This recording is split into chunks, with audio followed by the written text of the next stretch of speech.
ассалому алайкум тамошобинони азизи телевизиони вилояти Суғд. Шумо тавассути оинаи нилигуни худ барнома токшоуи қалъаи Хуҷанд муаррифгари шаҳри кӯҳанбунёдро тамошо карда истодаед. Худ аз номи барнома маълум аст ки мо имрӯз дар барнома пурра дар бораи қалъаи Хуҷанд, бунёди он, эҳёи он суҳбат хоҳем кард. Мо кормандони телевизиони вилояти Суғд, гурӯҳи калони эҷодии телевизиони вилоят филми мустанадеро дар ҳаҷми наздик 3 соат бо номи қалъаи Хуҷанд муаррифгари шаҳри кӯҳанбунёд омода кардем ва баъди ана ҳамин барнома мо намоиши филми мазкурро оғоз хоҳем кард ва мо тасмим гирифтем пеш аз оне ки мо филмро намоиш диҳем дар студияи телевизиони вилояти Суғд нафароне ки дар бунёди иншооти таърихӣ дар эҳёи он саҳм гузоштанд онҳоро даъват кунем ва атрофи корҳои анҷомдодашуда суҳбате ороста бошем. Дар студияи телевизиони вилояти Суғд иштирок доранд намояндагони маҷмӯи таърихии фарҳангии қалъаи Хуҷанд, муаррихон, устодон, устоҳое ки бевосита дар бунёди ана ҳамин қалъа саҳмашонро гузоштанд. Мо имрӯз ҳамаро дар ана ҳамин студияи телевизиони вилоят сарҷам намудем. хуб устод, мо суханро дар барнома бо шумо оғоз мекунем ки шумо роҳбари маҷмӯи таърихию фарҳангии қалъаи Хуҷанд ҳастед ва шумо аз ана ҳамин корҳои ҳам сохтмонӣ ва ҳам эҳё аз рӯзи аввал иштирок доштед ва бевосита то рӯзе ки пешвои миллат муҳтарам Эмомалӣ Раҳмон омада ана ҳамин бинои таърихиро расман ифтитоҳ бахшидан, то он ҳамрӯз шумо яъне дар ҷӯшу ғурӯши ана ҳамин корҳо будед. Аз шумо пурсидани ҳастем ки корҳо чӣ тавр оғоз шуд? Дар вақти бунёд ва эҳёи ана ҳамин бинои таърихӣ, иншооти таърихӣ ба чӣ мушкилиҳо рӯбарӯ мешудед ва онро чӣ тавр роҳи ҳаллашро дарёфт кардед? эҳё ва барқарорсозии қалъаи Хуҷанд ин мероси гаронбаҳои халқи тоҷик ба ҳисоб меравад.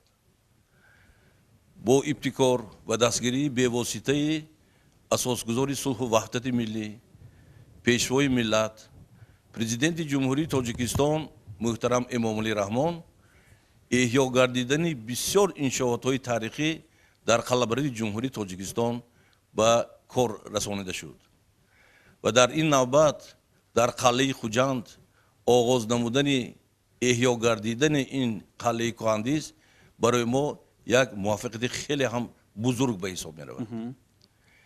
ин орзуи деринаи ҳазорҳо нафароне ки пеш аз ин ба ин кор хоҳиш мекарданд, шурӯъ мекарданд, доир ба эҳё гардидани қалъаи Хуҷанд бисёре аз олимон, бисёре аз муаррихон, бисёре аз шахсони намоёни ҷумҳурии Тоҷикистон ба кор оғоз карда буданд.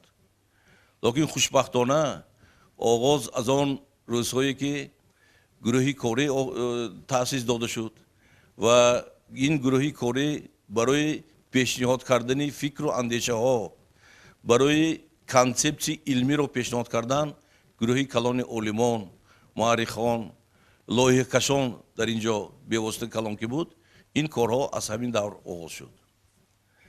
ва албатта дар ин ҷо нақши бузурги раиси вилояти Суғд Раҷаббой Аҳмадзода хеле бузург аст. мо хеле инсонҳои хушбахт ҳастем ки дар ҳамин даври ҳаёти зиндагонаамон эҳё ва барқарорсозии қалъаи Хуҷандро шоҳид шудем. 6 сол ин муҳлати сохтмонӣ. лекин то ин оғоза албатта дар гирду атрофи ин эҳё шудан бисёр олимону бисёр муаррихон албатта корҳои зиёде карда расонданд. мо ҳар ҳафтарӯзаи истироҳат ба нигоҳ накарда дар қалъаи Хуҷанд бо роҳбарии раиси вилоят ва ҳамроҳонашон албатта ситодҳои сохтмонӣ оғоз мешуд ва ҳар як корҳоро бо маслиҳат, бо фикру андешии гуногун албатта корҳоро оғоз мекарданд. ин кори саҳл ҳам набуд, чунки ба таърих даст задан ин ҳам барои ҳар як инсон як қаҳрамонии бузург ба ҳисоб меравад. ташаккури зиёд. устод, шумо ҳамчун муаррих, ҳамчун бостоншинос, ман ба шумо مراجعت کردنی هستم. در حقیقت من فکر میکنم که انا همین بنیاد قلعه، احیای قلعه و بنیاد انمون بینای محتشم و محله های نمونویی که در آنجا امروز قامت افروختن به چی دلالت میکنن؟ به آن دلالت میکنن که در حقیقت خلق تاجیک از قدیم صاحب فرهنگ، صاحب مدنیت بودند و امروز ما اثبات کرده توانستیم که ما در زمانه‌های قدیم هم قدمی زمانه بودیم، نه تنها هم قدمی زمانه همون دوره ها بودیم بلکه ما در صف پیش قرار داشتیم. خب انا همین قلعه چطور احیا شد؟ تشکر زیاد. من باید بگم که اون آرزوی و آمالی که تاریخ شناسان خصوصا باستان شناسان در دوران شوروی اجرا کردنی بودن، اون تنها در دوره استقلالیت دولتی جمهوری تاجیکستان جامعه عمل پیشید. یک اکسکورس کمتر که من خودم از سر در قلعه کار کردم همین را گفتنیم. مرحوم اکادمیک نگماتوف یک دسته باستان شناسان را تشکیل کردند که اون در تحت رهبری ارخئولوگ ها تاتیانا ولادیمیرونا بیلیایوا و انور اسلامویچ بیلالوف سال 1975 من همراه آنها به خوجند آمده انما حفریات قلعه خوجند را تنها در انما ارک سر کردیم، چونکه آنجا همه حدودی حالا قسم حربی بود، ما را نمیموندن اونجا و همین طور هم شد که قلعه را تپش را کشاده توانستیم. وظیفه اکنون سال آن را، خرونولوژی آن را، سنه آن را معین کردن بود و یک ژرف شرف کلانی که درازی آن 8 متر برش 4 متر تا متریک باید رود. همونجا من جوان نو تمام کردگی مانده بودن، من گرچند یک ارخئولوگ نه، دو ارخئولوگ ها گفتن که ما یاد میتیم همشه میتوانیم تا همون متریک کفتیم. من چرا گفتنی این آرزوی آمالی که شهر خوجند 2500 ساله میشوند، گوییم سمرقند دیگر شهرهای برای چی خوجند نه؟ در سمرقند ارکش وجود ندارد، آن ویران کرده شده است. در بخارا هست ارک، اکنون در خوجند باقی ماندگی، لیکن ارک خوجند حدودش هم کلان و هم بلندتر تپش. بنابراین نگماتوف وظیفه گذاشتند که ما اون رو معین کرده توانیم. اکنون دیگر در داخل قلعه که کار کرده نمی شود، ما مجبور بودیم در همونجا اون شرف رو کافتکاو کنیم. در قبط 24 متر فرامدن ما به متریک فرامدیم و فهمیدیم که خوجند ارخائیکی است، خیلی قدیم است. با همین موادی که در همون کوادرات که بگیرید اگر بازیافت نومان نگماتوف خواستند تصدیق کنند که همین شهر خوجند 2500 ساله و از آن زیاد است. لیکن دو سه چیز ارخئولوگ های شوروی گفتند که اون موادی که شما از قلعه یافتید و خیلی کم است، 2500 سالگی و با آن تصدیق نمیشه. بله. بنابراین ما در داخل قلعه حفریات گذرانده نمیتونستیم چون قسم حربی است. از این رو کوشش کردند که اقلا 2500 سالگیش با همین مواد آور شود، لیکن یونسکو آن را قبول نکرد اون سال و مبلغ گذاری هم نشد. این تنها مبلغ داخلی جمهوری تاجیکستان تحت رهبری اکادمی علم های جمهوری تاجیکستان این کافتکاو گذرانده شد و سال 1986 2500 سالگی شهر خوجند، اون وقت میبخشید که نامش لنین آباد بود، قید کرده شد و یونسکو باز اشتراک نکرد. سبب در آن که ما لنین آباد را نمیدانیم و ما خوجند در کار. از این رو همون کافتکاو ماند. کافتکاو از سال 1975 تا سال 1978 دوام کرد. دوام آن سال 1980-82 شد. بنابر همین در آنجا ما توانستیم سال 1980 تنها 2500 سالگی خوجند را قید کنیم که مهمانان بسیار از تمام گوشه کنار اتحاد شوروی آمده بودند و در تئاتر گذشت. بنابراین این آرزو ماند و همون مجموعه اثرهایی که عاید 2500 سالگی خوجند نوشته شده بود، همون دستور شد که امروز آن را همون جوان археолог ها که در اینستیتوت تاریخ археология اکادمی علم ها کار میکنند آنها اثبات کرده تا اینستان که به سروری مملکت ها ما اساسگذار صلح و وحدت ملی پیشوای ملت پیشنهاد کرده تا از این رو اثرهای بزرگترین پیشوای ملت هم محض در همین دوران استقلالیت جمهوری تاجیکستان برآمد.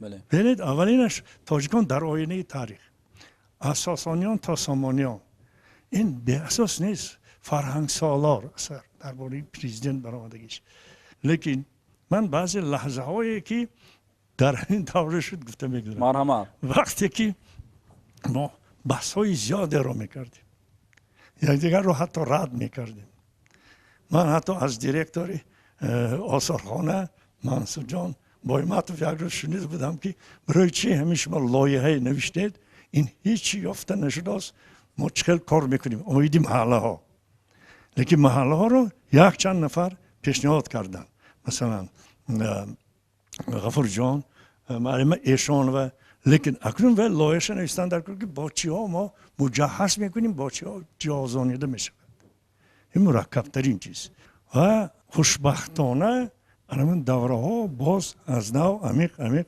از عصرهای آخری عصر 19 و پایانی را ما یافتیم یعنی از آن دوره‌ای که حکومت پادشاهی روسیه آمده اول در همان تپه جایگیر شد حتی بازیافت‌های دوره همون روسیه در اونجا یافت شدند ما خواستیم آن را کنسروات کنیم لیکن مشتب کارهای ارکئولوژی که خیلی کلان شده همون امروز همون شاه اثری که آفریده شده در آنجا نوشتن اونجا کار میکردن اونجا بازیافت‌های اندیقه شهر خوجند یافت شد که ما خواستیم بعضی فکرهای گفتیم که اون را باز داریم که بعضی آنها را نشاندیم خوشبختانه این بازیافت‌ها باز در همون قسمتی شمالی و شمالی غربی خود ارک هم یافت شد که آن را امروز ما شیشه بندی کرده شده است از طرف مقامات اجرایی حاکمیت دولتی ولایت سوخت تحت رهبری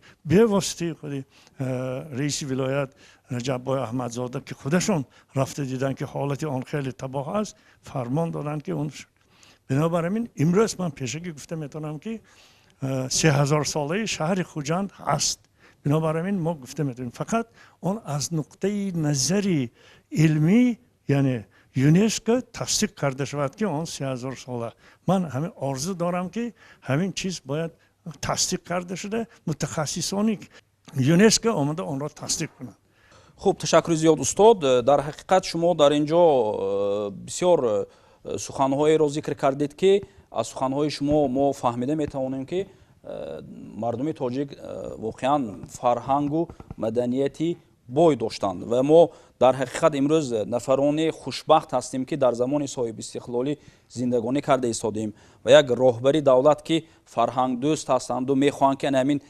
بزرگی مردم تاجیک را که در تاریخ ما در زمان گذشته داشتیم امروز احیا کنند به مردم نشان دهند استاد همچون راهبری آثارخانه ولایتی من از شما خواهش میکنم که شما نیز در همین بابت نسبت سخنهای استاد فکر و اندیشه های خود را بیان کنید. سلامت باشید رحمت. هنوز آغاز سالهای 90 من در آثارخانه تاریخی ولایت سوخت همچون مدیری شعبه تاریخی دوره شوروی فعالیت داشتم و قسم حربیه که در قلعه خوجند جایگیر بود به شهر ترمیزی جمهوری ازبکستان کوچانده شد و ضرورتی جای دادن آثارخانه تاریخی کشورشناسی ولایت لنوباد که در موضع پنجشنبه در بینای مسجد جامع مصلحت‌دین جایگیر بود و ضرورت پیدا شد از آنجا کوچانده به قلعه خوجند در قلعه خوجند جایگیر نماید و در این ردیف از جانب سید شریفویچ معروفیوف کانسپسی علمی احیا و برقرارنمایی قلعه خوجند تهیه کرده شده در نشریه های همون دوره‌ای که با نام حقیقت لنین‌آباد بود نشر گردیده بود و در قطار این آن شخص در درآمدگاه انمین قلعه خوجند با پخسه طرح قلعه خوجند رو بنیاد نموده بودند که هر یک شخصی که میتوانست به قلعه درآمد از این طرح آماده نمودی آن شخص که احیای قلعه خوجند نام داشت бевосита шинос мешуд ва он иншоотое ки пештар дар анеми дохили қалъаи хуҷанд мавҷуд буд дар он ҷо инъикос ёфта буд. ба ғайр аз ин аз ҷониби академик нӯмон неъматов як ҷамъияте бо номи қалъаи хуҷанд бунёд шуда буд ки он мақсад дошт дар асоси консепсияи илман асоснок шуда бо ҷалби маблағҳои беруна анамин қалъаи хуҷандро эҳё намоянд.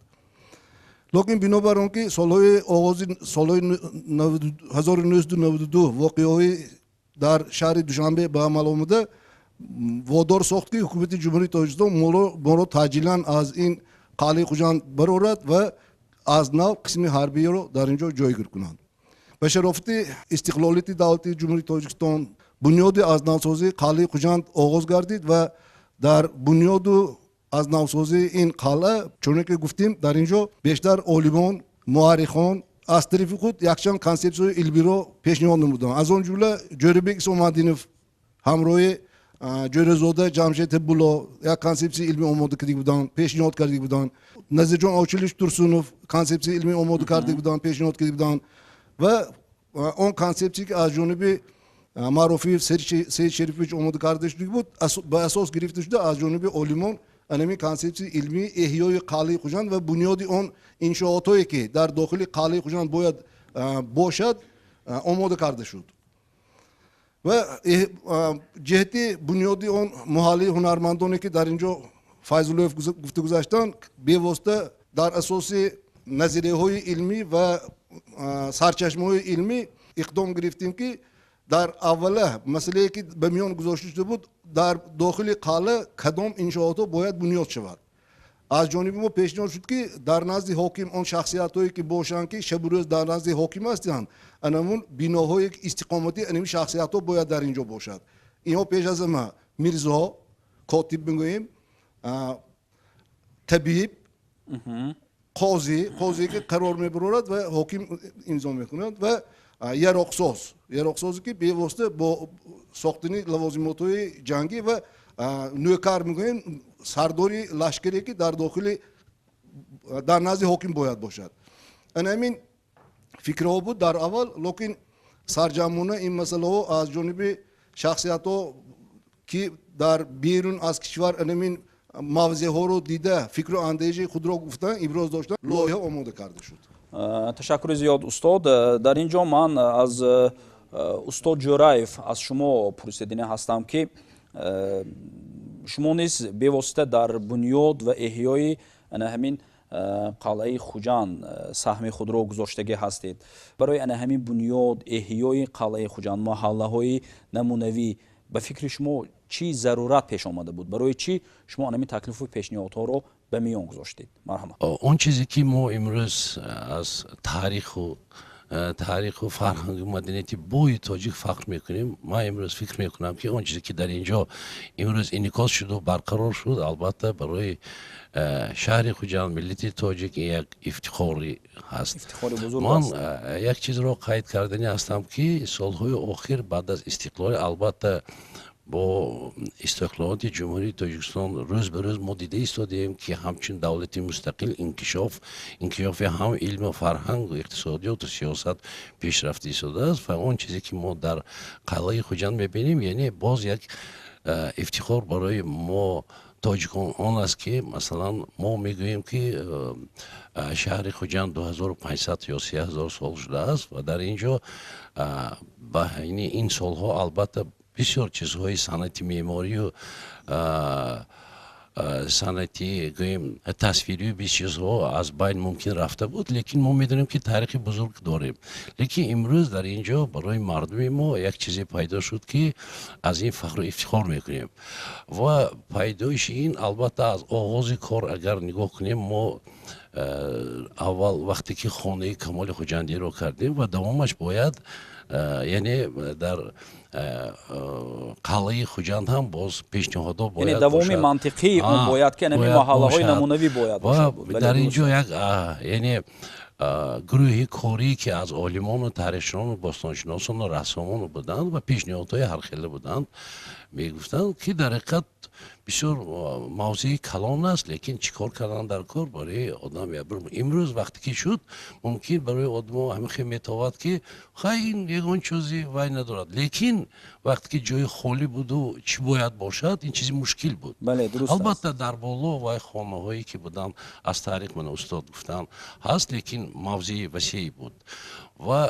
بعد از گویم استقلالیت جمهوری البته پیشروی ها بسیار رفته شده است که سالهای اولی 90 همین خیلی فکر بودن که در گرد و اطراف پنجشنبه خانه های قدیمی تاجیک‌ها وجود دارند بودند و همونجا باید که آثارخانه کشاد باید شود و همین خیلی پیشنهاد بود که باید همچون آثارخانه ما حولی هایی که قدیمی بود باید ایستاد بود و همون دوره‌ای که شرایط وضعین اقتصادی و سیاسی که وجود داشت و همون صاحبای خانه هایی که در آنجا استقامت داشت باید با آنها خانتی هم بود که اونجا مانا همچون آثارخانه، لیکن از سبب بعضی خیلی شرایط وضعینی ما میدانیم که در اولای سال مشکلی بود و این چیز نشد و بسیاری آدما و خانه های قدیمی خود را افتاندند و یعنی خانه های نو برقرار کردن این چیز ابین رفت. ضروریت و خوبی اون در اون است که در اینجا من خانه هایی که ما میبینیم خانه های محله هایی که قدیمه عرف عادتی ملی خودمان وجود دارد، نقش نگار، گچکاری، یعنی کندالکاری و چوبکاری هایی که میبینیم این یعنی اثر نو احیا گشتن و برای نسل نورس این نمونه است برای اون که الکی در گویم خود شهر خوجند اون چیزهایی که قدیمه بودن از بین رفته ایستادن و من فکر میکنم که اون چیزی که امروز شد این سالهای طولانی برای هم نسل نوروز و هم مهمانانی از دور و نزدیک برای آمدن توریستایی که میبینن از یعنی آداب و اخلاق و زندگی قدیمه یعنی ملتی تاجیک برخوردار شده ایستادن تا این دم تا این چیز برقرار شدن در ما همینجا همه شاهد هستیم که وقتی که جمع میشدیم روزهای گویم استراحت بود و دیگر روز بسیار بحث‌های بسیار میشد که چی خیلی باید باشد چی باشد اینجا همه من اینجا هم شاگرد داشتیم هنرمند داشتیم بسیار یعنی اسکیس‌هایی که پیشنهاد میکردن رد کرده میشد، لیکن امروز ما دیدیم سازیم که از همین یعنی بحث‌هایی که بود امروز یک چیزی به صفتاً بلند در اینجا انعکاس شد که این فخر و افتخار ما هست و همون محلهایی که گفتیم من یک چیز رو من گفتن راهبری آثارخانه همون یک 10 سال پیش در قشقری دولتی خطای بودم که در اونجا هم ملت های ازبک و تاجیک و دیگر ملت ها زندگی میکنن و در مابین شهر یک همین قلعه هست که در همونجا همون یعنی خانه های قدیمی همون دوره خودشون رو یعنی نمونه بنیاد کرده بودن و ایستاده است که امروز یعنی همین نگاه داشته توانستگی من به نزدیکی من یک هفته پیش همونجا بودم معمولی رسمش آوردم که همون اون چیزی که امروز اجرا شد شاید از اونجا هم بهتر شد، لیکن همون چیز همینجا انعکاس شد که همون خیلی که تانکوچه هایی که قدیمی تاجیک ها بود یا خوجنده ها بود همین چیز از بین رفته ایستاده است امروز، لیکن همین شدن همین قلعه خوجند و با بینایی که در بقینش که انعکاسگری تاریخی صنعت معماری تاجیک شده است این فخر و افتخار ما هست. تشکر زیاد استاد. در حقیقت میگویند که شنیدن کی بود مانند دیدن. البته ما از کتاب ها از دوران مکتبخانه دانشجویی درباره تاریخی خلقمون میآموزیم، لیکن فقط ما یگانه میبینیم شاید از همه بهترینش همین رسمه میبینیم، کتاب میخونیم رسمه میبینیم، لیکن وقتی که امروز نمونه هاش بنیاد شده است و یک نفر آمده با چشم خودش میبیند در حقیقت اگر چنده که عیناً یعنی این یک نمونه بنیاد شد، این عیناً همون چیزی که بود اون نیست، لیکن مردم یک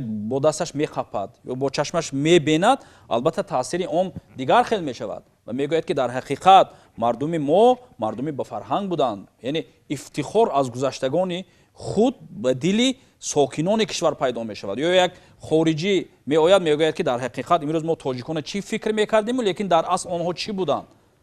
یا مثال عادی ترین ما در فیلم هم ذکر کردیم دروازه خانه ای که دو در کوب ایستاده است، یکتاش برای مردان هست و یکتاش برای زنان. ببینید یک فرهنگ و مدنیتی ما чӣ қадар нозук буд ва чӣ қадар баланд буд.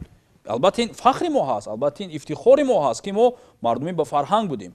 хуб, яъне аз гуфтаҳои шумо маълум аст ки консепсияҳо маълум шуд. бояд ки чӣ гуна қалъа бунёд шавад, чӣ гуна қалъа эҳё шавад. албатта барои он эҳё кардан як нафаре бояд бошад буд ё ягон ширкате бошад ки онро лоиҳаи онро омода кунад. ва устод, шумо ки ҳамчун муаллифи лоиҳа, яке аз муаллифони лоиҳа, гӯи ман хато намекунем, чӣ гуна ҳамин лоиҳа ба миён омад? якум кори мекардиги аввал тайёр кардани худи нақшаи топографӣ ҳамун мавзеъ дар кор буд.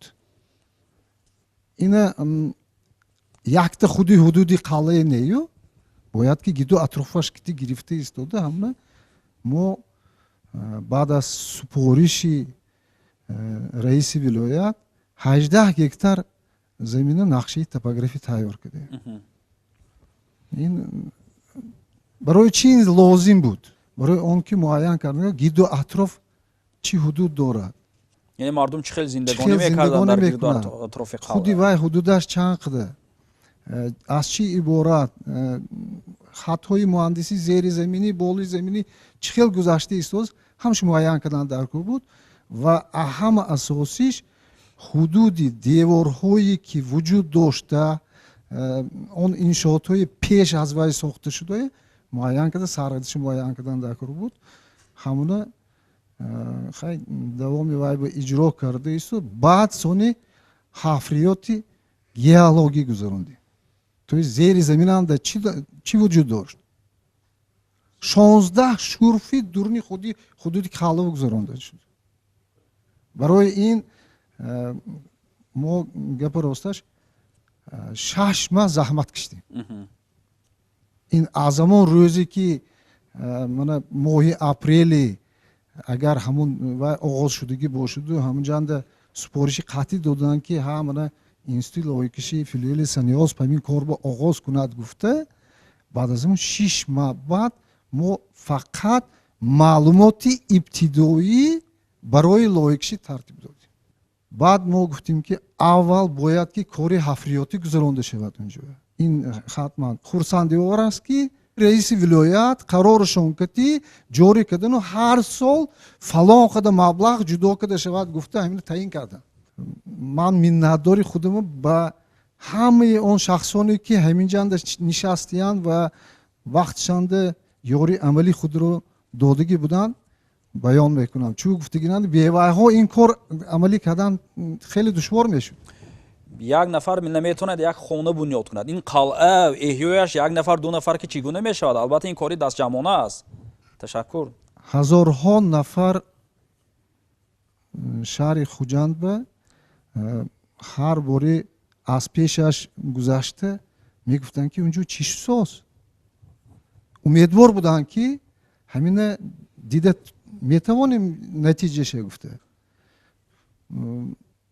мо 2 маротиба ҷаноби оликатӣ вохӯрдагӣ будем ҳамин масъала ба то ҳатто амсила макетам кардем, пешниҳод кардем. ҳамин чиз ҳамун ҷанда тасдиқ шуд. бори дигар сони қароргоҳошон бо вохӯрдагинанда гуфтанд ки ҳа ман ин муқарнасе ки даромадгоҳа ҳай гуфтанд ки аҳамиятитон вай ба сахт аҳамиятитону аз вай сифатан паст нашавад гуфтанд. одамои омдагӣ аз дигар ҷо бенаду ҳавас кунаду гӯяд ки тоҷик решадор буд ва ҳаст ва фақат фарҳангаш, таърихаш, чунки вақти кушодашавишанда гуфтанд ки ҳа мана агар миллата нест кардан хоҳад, агар якумаш фарҳангаша мегирад, дуюмаш мегирад, забонаша мегираду тамом мекунад, аз байн меравад. барои ҳамун муҳова ҳамин ҳар як нафаре ки ҳаминҷанд гаштагӣ сахмаша гузоштагӣ. консепсияи илмии оиди 8 хонаҳои маҳаллии қадимаи шаҳр дар асоси нақши топографии 1957 сол планшето ҳоли кабинети инновисос мо амуна асос када гифтагӣ мо ягон чиза аз бегона чиз када истифода яъне ҳавоӣ нест ҳамаш илман асоснок ҳамон баред, чиз дуруст? асоснок шудагӣ. хуб, ташаккури зиёд. албатта дар ин ҷо бисёр суханҳо гуфта шуд, чӣ гуна ана ҳамин лоиҳа омода шуд, ба таърих назар кардан, яъне мутахассисон, олимон, муаррихон дар ин чиз иштирок карданд. шумоён зикр кардитон ки яъне маблағгузорӣ аз ҷониби мақомоти иҷроии ҳокимияти давлатии вилояти Суғд, яъне маблағҳои зарурӣ барои бунёд ва эҳёи ана ҳамин қалъаи Хуҷанд ҷудо карда шуд ва рафти сохтмониро пурра идораи асосии сохтмони вилоят ба дӯш дошт. хуб, аз шумо ҳамчун намояндаи ана ҳамин идора ман пурсиднӣ ҳастам ки дар рафти ана ҳамин корҳои сохтмонӣ, албатта як хона ё як бинои хурдро бунёд кардан чӣ қадар мушкилӣ дорад. ин қадар як иншооти бузург албатта ба худ хос як мушкилиҳо дошт. шумо чӣ гуна ана ҳамин корҳо омода шуданд, чӣ гуна оғоз шуданд? мутахассисон, устоҳо ҳам аз дохили Тоҷикистон, ҳам берун аз Тоҷикистон, аз ҷумҳурии Ӯзбекистон омада иштирок карданд, чӣ гуна онҳо ҷалб карда мешуданд? шумо чӣ гуфтаниҳо доред? марҳамат. ман ҳамчун намояндаи фармоишкар дар ин иншооти бузурги аст иштирок намудам. иншооти мазкур дар асоси нақшачорабинии мақомоти иҷроии ҳокимияти давлатии вилояти Суғд, дар асоси ҳидоятҳо ва сипоришҳои асосгузори сулҳу ваҳдати миллӣ, пешвои миллат, президенти ҷумҳурии Тоҷикистон ҷаноби олӣ муҳтарам Эмомалӣ Раҳмон ва дастуру сипоришҳои ҳамрӯзии раиси вилояти Суғд муҳтарам Раҷаббой Аҳмадзода оғоз гардид ва муддати 6 сол корҳои сохтмонӣ идома ёфт. дар сохтмони иншооти мазкур зиёда аз 20 ширкати ватанӣ саҳми худро гузоштанд дар сохтмонаш ва ҳар рӯза зиёда аз 300 нафар сохтмончиён кор фаъолият мебурданд. ҳамагон медонанд ки мо ҳозир давраи муосир ба зиндагӣ мекунем. иншоотҳои бисёре ки сохта мешаванд дар асоси сохти меъмории муосир сохта мешаванд. афзалияти мураккаби ин иншоот аз он иборат буд ки сохти меъмории мураккаби хоси миллӣ дошт ва ин иншоот чунин иншоот дар ҳудуди ҷумҳурии Тоҷикистон бори аввал сохта шуд ва бисёр ҳунарҳое ки унсурҳое ки услубҳое ки ҳунармандие ки дар иншоот истифода бурда шудаанд якумин дафъа дар ҳудуди ҷумҳурӣ истифода бурда шуд ва мо ҳаракат кардем ки бо ҳамроҳии ҳамин устодон, таърихшиносон, олимон, меъморон, рассомоне ки дар ин иншоот саҳми худро гузоштанд, якҷоя сарҷамъ шуда ҳамин иншооти бузургро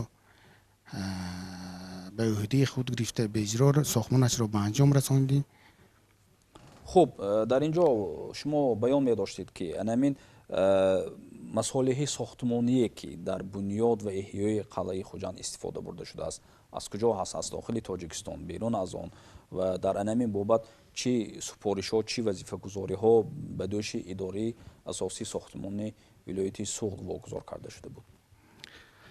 дар асоси дастуру сипоришҳои раиси вилояти Суғд муҳтарам Раҷаббой Аҳмадзода дар сохтмони иншооти мазкур асосан масолаи сохтмонии ватанӣ истифода бурда шудааст ва бояд қайд кард ки дар иншоот низ барои истеҳсоли масолиҳаҳои кулолгарӣ ба монанди қошинкорӣ, маёлика, масолиҳаҳои барои буриш ки дар намои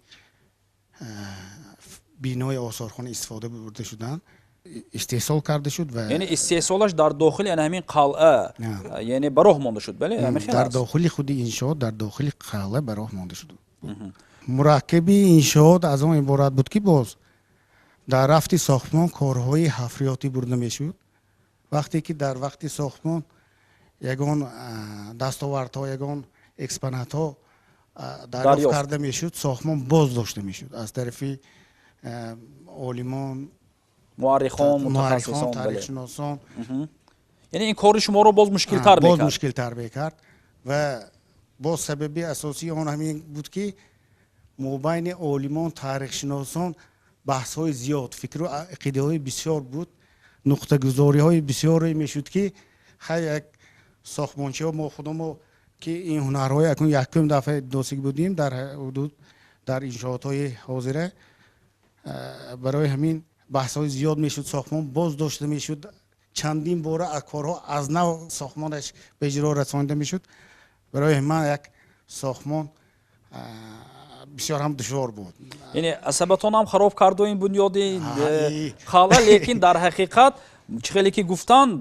به همین مشکلی ها نگاه نکرده به نمودی زیبا و زمانوی با غیر زمانوی بودنش بازگو از تاریخی بزرگی ما هست بنیاد شد من همچون شهروند جمهوری تاجیکستان فخر اعظام میکنم که در انشاءات نامبرده در انشاءات قلعه خوجند سهمی خود را کمی هم باشد گذاشتم خب استاد شما در این بابت وابسته به همین مسائل های ساختمانی که گفتن یگان علاوه کردنی دارید مرحمت البته بسیار خوب گفتن دوران جان مسائل ساختمانی برای چی ما خواستیم که داخلی باشد سبب در آن که وقتی که پنجکنت قدیمه را بریس مرشق میکفت کفتکاو 70 بود تمام عمرش 60 سال در آنجا کفتکاو کرده است و وقتی که من سال 78 دانشگاه را به تجربه آموزی بردم او گفته بود که آن مسائلی که مردم شما استفاده میبرند و کار میفرمایند و استحصال میکنند این بهترین مسائل ها از جهت طبیعی و اکولوژی تازه است ببینید کوه هست همه سنگ‌ها ما وجود داریم همه درختایی که در تاجیکستان هست آنها برای ساختمان همه گونه انشاءات های همه بناها مساعدت میکند و گله که شما دارید آن ارزش خیلی بلند دارد خاکای شما که در تمام کنار تاجیکستان هست آنها صفتهای گوناگون دارند بنابر همین ما بحثی زیادی گفته که در آنجا نسبین بارده است که باید این یا آن مسئله از فلان جا آورده شود چون که متخصص میداند مثلا ساختمانچی میداند و همون قلم همین طور بنا کرده شد بنابر همین اساساً مساله داخلی است حتی من وقتی که کاشینکاری ها شد به سید نعمت هم چند چیزهای گفتم که آن چیزهای برارد آن چیزهای برآورده شود که آن به میان آبی حوزه دریای سیر یعنی وادی فرغانه موافق باشد که نه آنی که ما گویم از این چند قلعه و مثلا گویم از سمرقند و بخارا بیاریم بلکه آنها من حاضر گفتم متخصصا گم شده بود بعضی چیزها همونهای ما باید یافته برقرار کنیم چون که در تمام جهان چیزهای گم شده را در همون مکانش جایش برقرار کرده می‌سازند. خب تشکر زیاد استاد شما همچون راهبری بدیعی انشاءات تاریخی قلعه خوجند در رفت بنیاد و احیای آن چی سهمی خود را گذاشتید و چی گفتنی هایی دارید مرحمت این یکمش که شرافتی بزرگ است که در دوران تصاوی سالال این بنای بزرگ بنیاد گردید از روزهای اولی کوری من در گروه کوری این انشاءات شامل بودم با همراه استادان هم فکر بودیم سرجم شدیم و با مقصد به پیش گذاشتیم که در این کوری بزرگ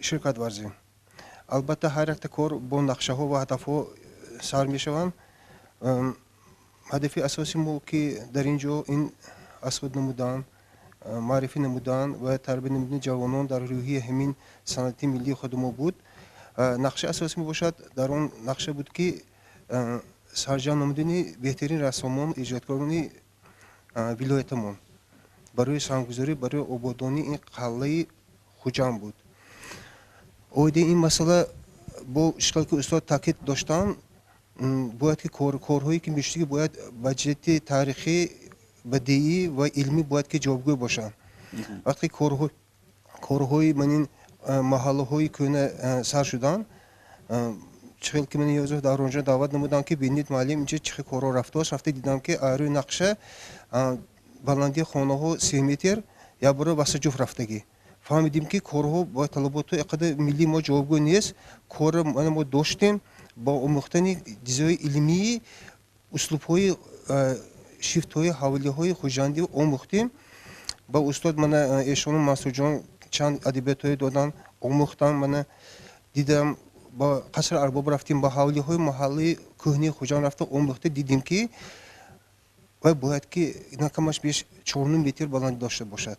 ҳар як ҳавлие ки ҳар як хоне ки дар он вақт пештара дар услуби хоси хуҷандӣ пӯшта шуда.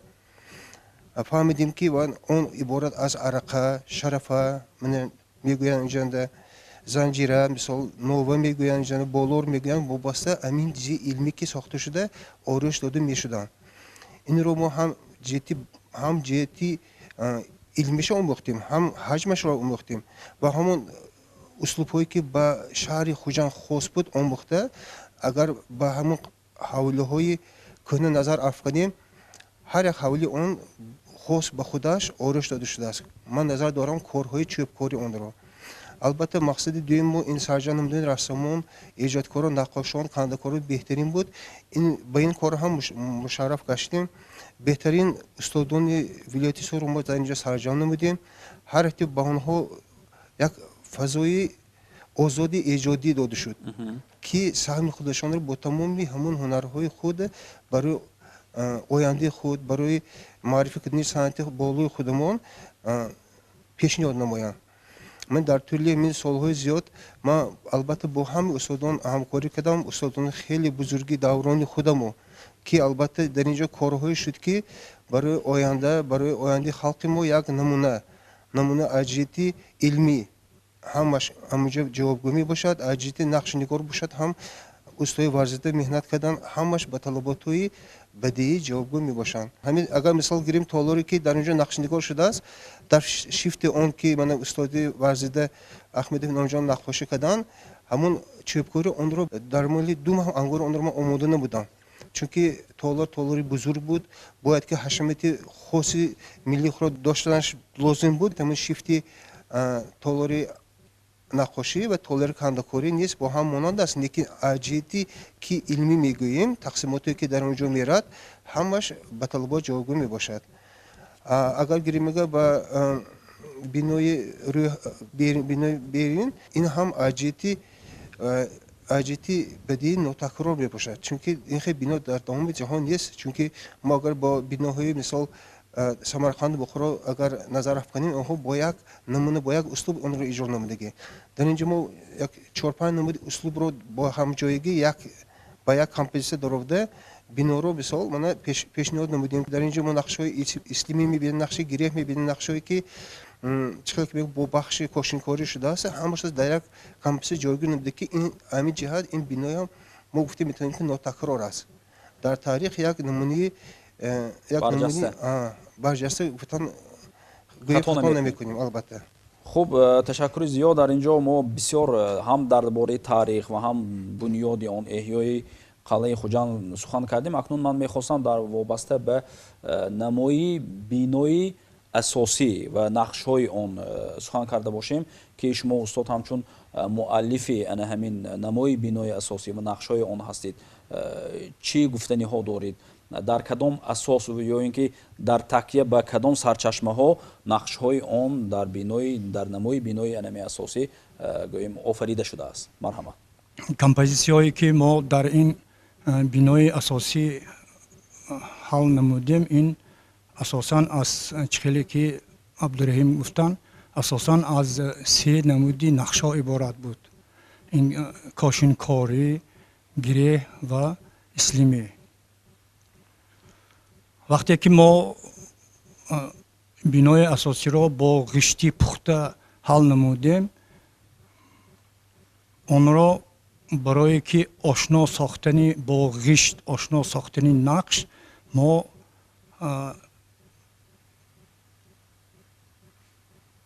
кошинкорӣ ғишт, яъне ғишти сирдор, барои ғишт сир луоб мегӯянд, ҳамонро ба ӯҳда гирифтем ки бо ҳаҷми чихеле ки гуфтем мо инҷа, бо ҳаҷми андозии муайяне ки вай бо нақшҳои геометрӣ иборат аст, албатта ҳаҷми худашро дорад.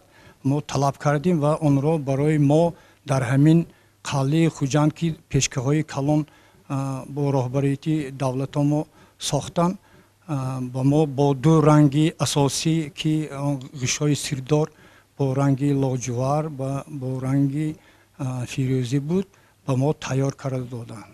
ин бинои асосӣ ҳаҷман беҳад калон ки буд, он аз 8 равоқи асосӣ иборат буд ва дар ин 8 равоқи асосӣ ман ҳаракат кардам ки бо гиреҳҳои ислимидори ситорадор, ҳамаи онҳо бо гиреҳҳои ислимидори ситорадор инъикос ёфтааст ва бо маслиҳати мана ҳамкасби ман Абдурахмонов, Абдураҳим Ҷабборов, Ҷӯраев бо инҳо маслиҳат карда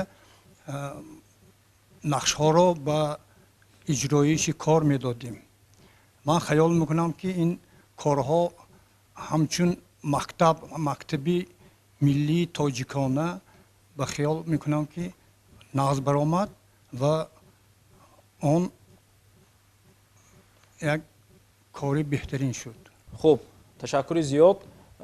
устод, шумо ки ҳамчун нақош ҳастед ва кундалнигор ҳастед ва саҳми худро дар бунёди ҳам маҳаллаҳои намунавӣ ва ҳам дар бинои асосӣ гузоштагӣ ҳастед ва аз фаъолияти шумо ва аз нақшу нигоре ки дар он ҷо шумо офарида ҳастед, мо албатта бевосита шинос ҳастем. аз шумо акнун ман пурсидани ҳастам ки шумо дар кадом асос ана ҳамон нақшҳоро ҳам дар хонаҳои намунавӣ, дар ҳавлиҳои намунавӣ ва ҳам дар бинои асосӣ офаридед? марҳамат.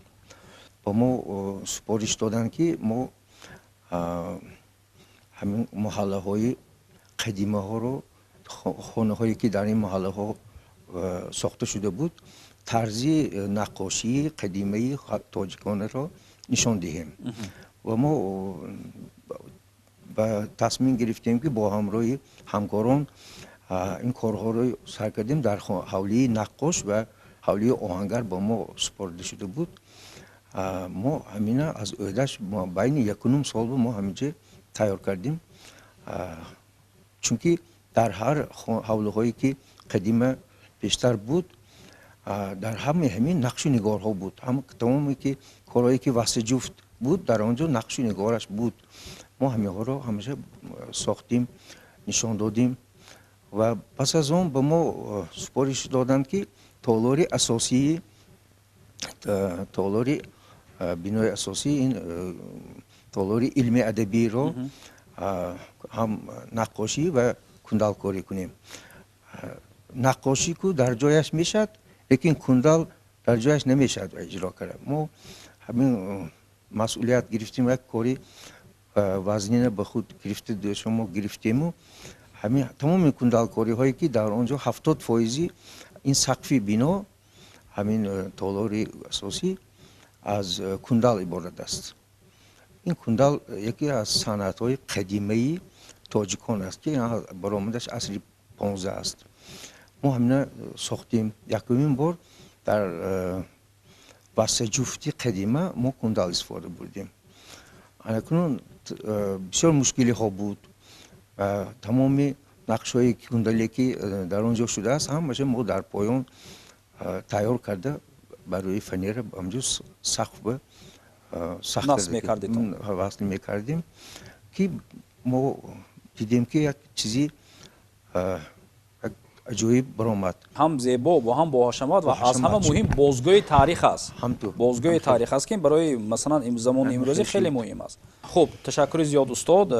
муаллими азиз, мо медонем ки шумо низ ҳамчун як наққош, ҳамчун як ҳунарманди чирадаст саҳми худро дар бунёди ана ҳамин қалъаи Хуҷанд аз ҷумла чойхона ва дигар иншоотҳо саҳми худро гузоштед. шумо вобаста ба ана ҳамин фаъолияте ки ё ин ки нақше ки дар он ҷо анҷом додед чӣ гуфтанӣ ҳастед? ман дар ҳамин иншоот дар ҳамон хонаи тоҷир, сақфи хонаи тоҷирро наққошӣ кардам. бо як гурӯҳ, албатта як худи одам кор карда наметавонад. ман роҳбари асосӣ будам ва бо ман як гурӯҳ наққошон, рассомон ва донишҷӯёни донишгоҳи давлатии Хуҷанд که من در آنجا همچون آموزگار فعالیت میبرم، در همین مجموعه قلعه خوجند عملا آنها آموختند، نقاشی را آموختند، کندالکاری را آموختند، مینیاتور نگاری را آموختند و گمان میکنم که در وقتی که با ما همین سپارش شد که در همین جا ما باید که آرایشی قلعه خوجند رو به اجرا رسانیم، شخصا من با یک کسی بلندی وطن دوستی که با سهم خود به آینده های دور میتوانم یک اسلوب، یک نقاشی و هنری تاجیک را معرفی کنم. در اینجا ما از نقش های قدیمه استفاده بردیم، از همون اسلوب و سبک و رنگمانی و تکنیک هایی که استادان پیشینه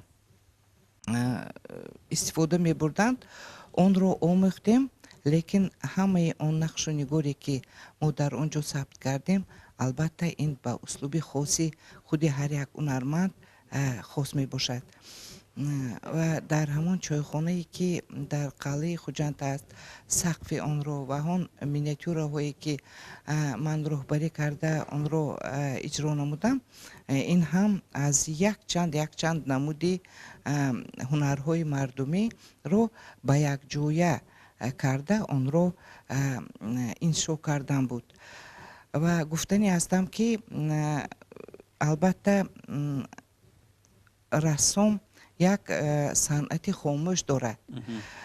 اگر بستکار با همون موسیقی خود، با همون یک وی خود اگر به تماشابین به شنونده اگر همون ایده خود رو دسترس نماید یا شاعران نویسندگان با گفتار و با نظم خود آن رو به کسان رساند، ما رسامان با همان صنعت خاموش خود باید که به ایجادیات خود را معرفی کنیم. اون ایده هایی که ما داریم اون رو به تماشابین منظور کنیم.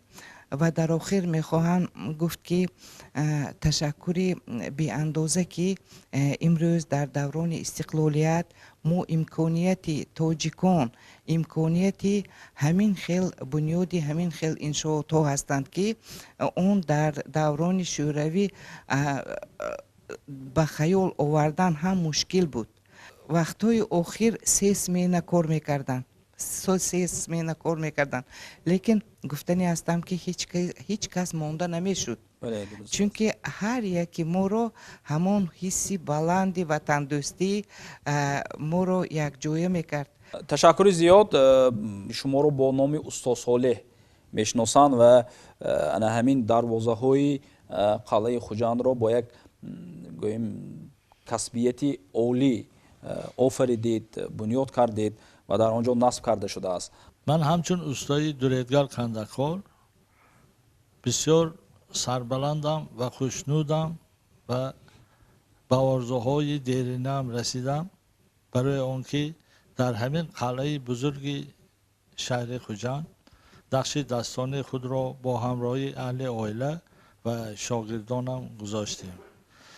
اولین کارهای من در آثارخانه شهر خوجند، آثارخانه ولایتی بود که در آنجا یک خانه تاجیکانه را از نو برقرار کرده بودیم. شاید که اساس همون بود که محترم رئیس ولایت تشریف آوردن در استاخانه مهان و در یک مدتی کوتاه، همگی 80 روز ماندگی بود که کارها جنبش شود. گفتن که همین 4 دروازه به اتمام رساندن در کار. با قوه شاگردان و فرزندان به ما میسر گردید که همین 4 دروازه با موفقیت با سری بلند به انجام رساندیم. درباره نقش و نگار و آرایش ها بسیار سخن ها گفتن، لکن من سخن خودم به یک مصرع میرزا عبدالقادر بیدل جنبست میکنم باید که هر یک هنرمند به همین شعار باشد. غرض نقش است که از ما باز ماند، که هستی را نمی بینم بقایه.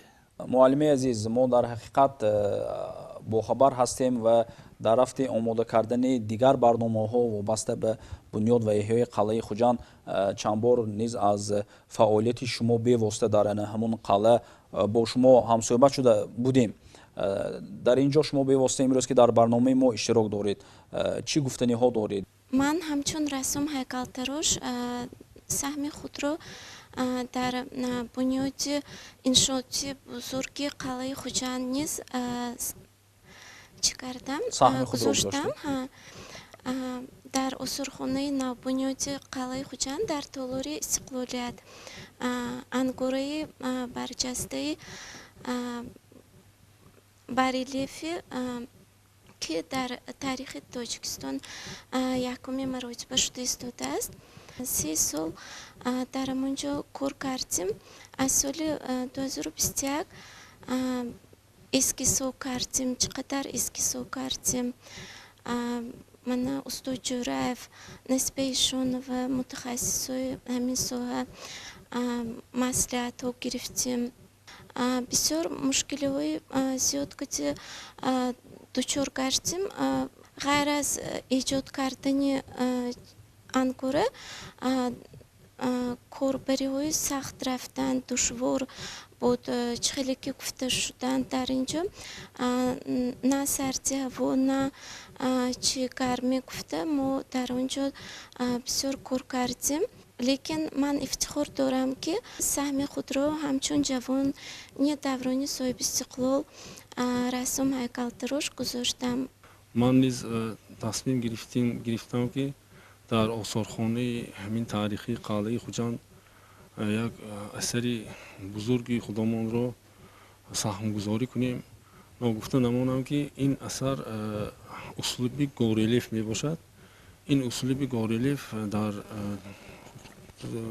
دوری شوروی من این در پیشتاق همین تئاتر کمالی خوجندی این اسلوب استفاده برده شده است و در دوران استقلالیت ما میخواستیم که ما سهم گرفتیم که همین اسلوب کدی همین اثری 30 سال استقلالیت را آفریم.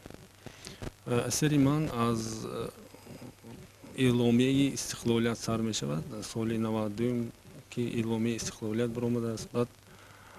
بعد از اعلامیه استقلالیت بعد زد و خوردهای دو گروهی که میدانیم ما سالهای 90 بود.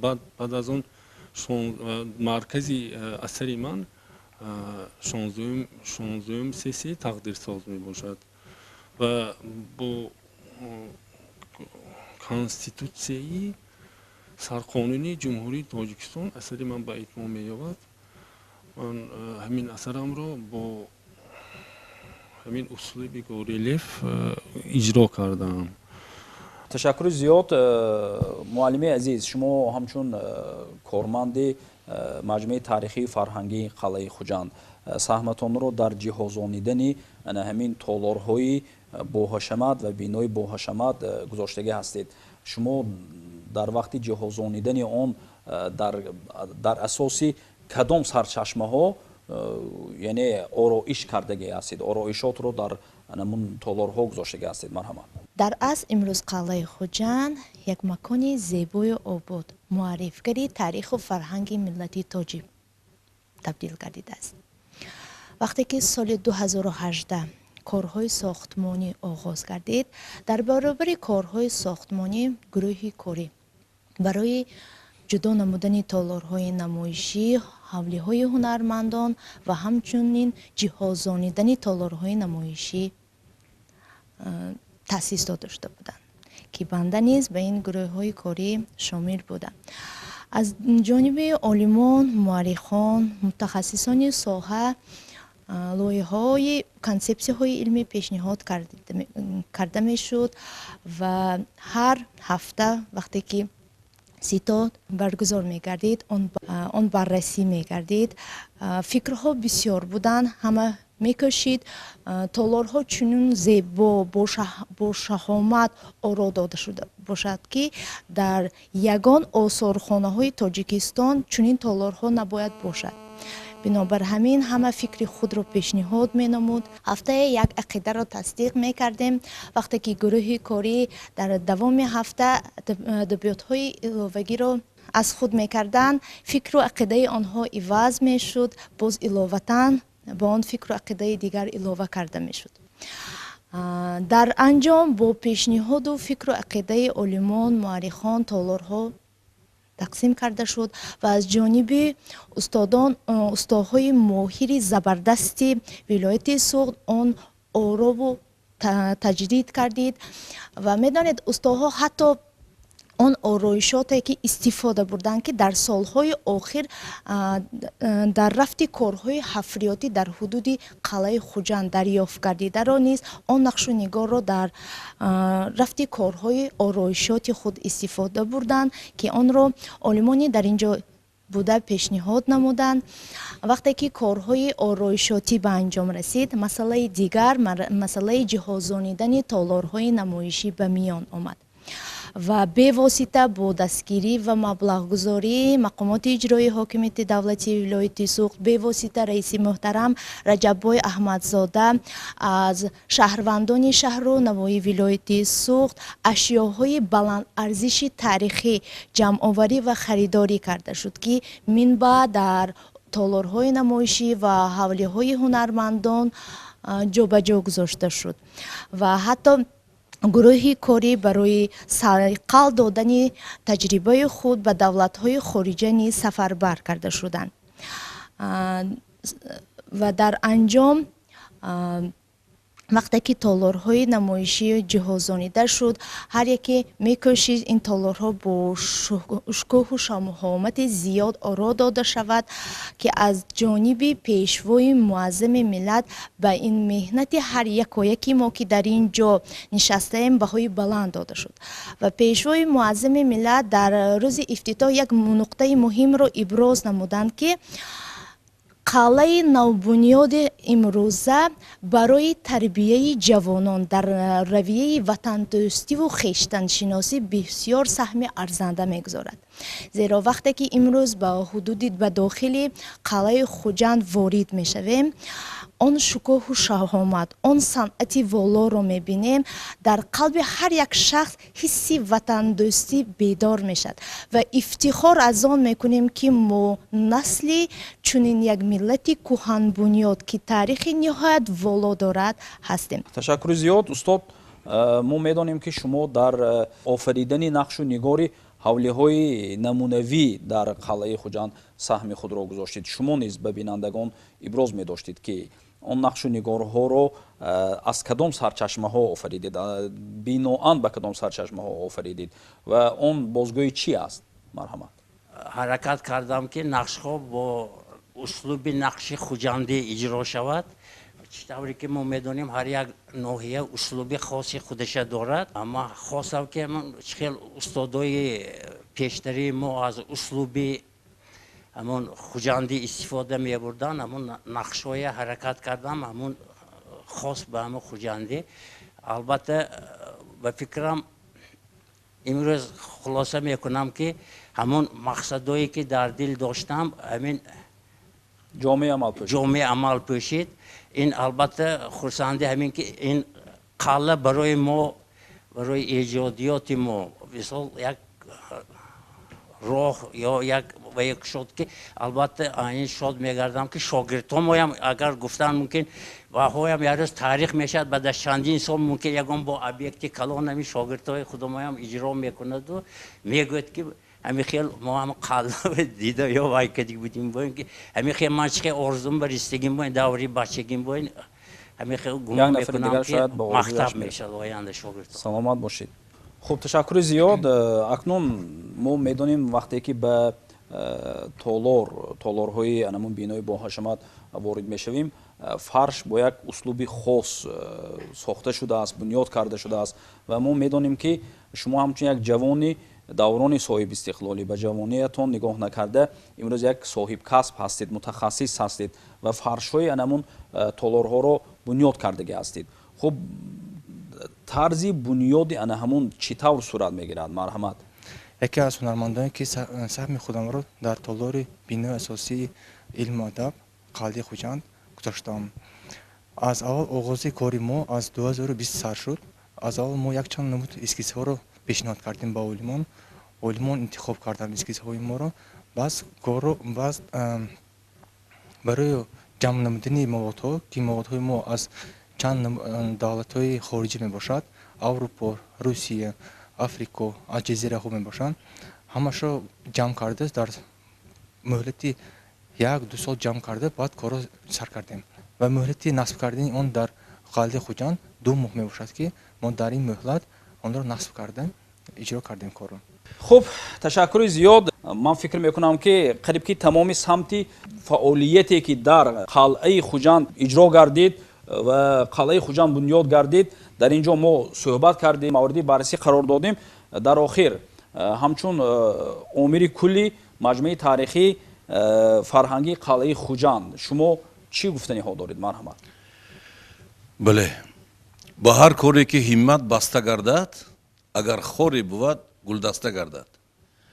дар ҳақиқат дар тӯли ҳамин қадар солҳо ин сохтмони азим ба охир расидааст. ин саҳми бузурги хеле калони сохтмончиён пеш аст. ҳамин он шахсоне ки дар ин ҷо иштирок доранд ва берун аз он шахсоне ки барои саҳм гузоштан ба ин сохтмони бузург фаъолият бурданд, арзи сипос аст. гуфтан лозим аст ки барои рафти сохтмон бисёри инсонҳо омада бо маслиҳати худ кӯмак мерасонданд.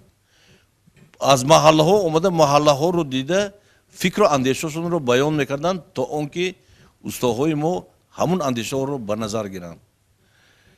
ғайр аз ин имрӯз мо як коре кардем ки қалъаи кӯҳандизи Хуҷандро эҳьё кардем, нигоҳ доштем ва онро ҳимоя кардем. имрӯз ин мавзеи мо мавзеи пешниҳоди шаҳри Хуҷанд аст. яъне ин мавзе дар ҳақиқат ҳамчун намуди ин бино, намуди сохтмоне ки ба охир расидааст, ҳамчун рамзи шаҳр аллакай муаррифӣ мекарда мешавад. ва ҳар як шахсе ки дар ин ҷо саҳм гузошт, албатта ба таърих номнавӣ шуда мешавад. чунки ин мавзеи таърихии Хуҷанди бостони мо ба ҳисоб меравад. ман пеш аз ҳама имрӯз вақте ки ба истифода дода шуд, ғайр аз сохтан истифодабарии ин иншоот барои мо як хеле ифтихори бузург аст ва хеле ҳам масъулияти хеле гарон аст. нигоҳи бини он. бале, чунки ҳар як меҳмоне ки ба вилоятамон ба шаҳри Хуҷанд меоянд, ҳатман аз ин иншоот дидан мекунанд. мо бояд ки муаррифгари анамун таърихи бои ғани халқи миллатамон бошем. дар ҳамин самт албатта саҳми кормандони телевизион ва радиои вилоят хеле бузург аст. ҳар ҳафта вақте ки ситодҳои корӣ мешуд, ҳамроҳи роҳбарияти вилоят ҳатман гурӯҳи корӣ аз намояндаҳои телевизион омада иштирок мекарданд, сабт мегирифтанд. баъзе нуқсонҳоро албатта мо пешгӯӣ мекарданд ки бар ин ҷо корҳо боз нуқсон дорад гуфта. ва ғайр аз ин ман имрӯз аз тамоми кормандони телевизион ва радио, роҳбарияти телевизион ва радио бисёр миннатдор ҳастем ки имрӯз муаррифкунандаи ин иншооти бузургро дар ҳама мавзеи мо аллакай дида истодаем. ҳар як барномаҳои консерти, ҳар як чорабиноҳои фарҳангӣ албатта бо номаи асосии ин бино шуда истодааст ки ин барои мо як фахри бузург аст. ва ман албатта ман боварӣ дорам ки ҳамаи кормандони муассисаи давлатӣ, маҷмӯи фарҳангӣ таърихи қалъаи Хуҷанд ки мо дар ҷои муқаддас меҳнат мекунем, дар ҷои аз ҳама ҳам зебою ором меҳнат мекунем. меҳнати мо барои фақат барои хизматрасонии мардум, барои нигоҳ доштан ва пост нигоҳ доштани ин мавзеи таърихӣ албатта равона карда мешавад.